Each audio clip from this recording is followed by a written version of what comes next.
औज़ुबिल्लाहिमिनश्शैतानिर्रजीम बिस्मिल्लाहिर्रहमानिर्रहीम। अस्सलाम वालेकुम।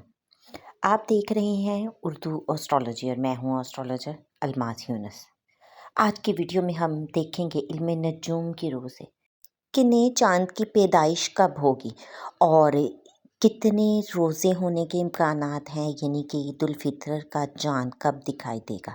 तो अगर हम इल्म नजूम की रोशनी में देखें तो चाँद की पैदाइश 9 अप्रैल 2024 को सुबह 3:30 पर हो रही है, जबकि जब शाम को चाँद देखा जाएगा तो उस वक्त चाँद की उम्र 10 घंटों से कहीं ऊपर जा चुकी होगी।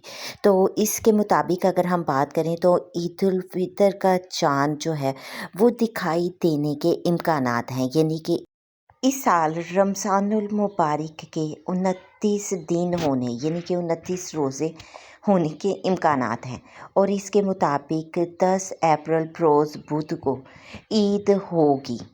तो यहाँ पर अगर हम बात करें तातीलात की तो पाकिस्तान में ईद से एक रोज़ कबल तातीलात का आगाज़ हो जाता है। इस तरह 9 अप्रैल रोज़ मंगल को पहली छुट्टी मिलने के इम्कानात हैं और यहाँ पर 9 अप्रैल से 12 अप्रैल तक यानी कि 4 दिन की छुट्टियाँ मिल सकती हैं और ये 4 दिन की छुट्टियों के साथ हफ्ता और इतवार की छुट्टी हमारी सरकारी छुट्टी है, यानी कि पूरा एक हफ़्ता आपको 6 छुट्टियाँ मिलने के इम्कानात किए जा सकते हैं। इजाज़त दें, अल्लाह हाफ़िज़।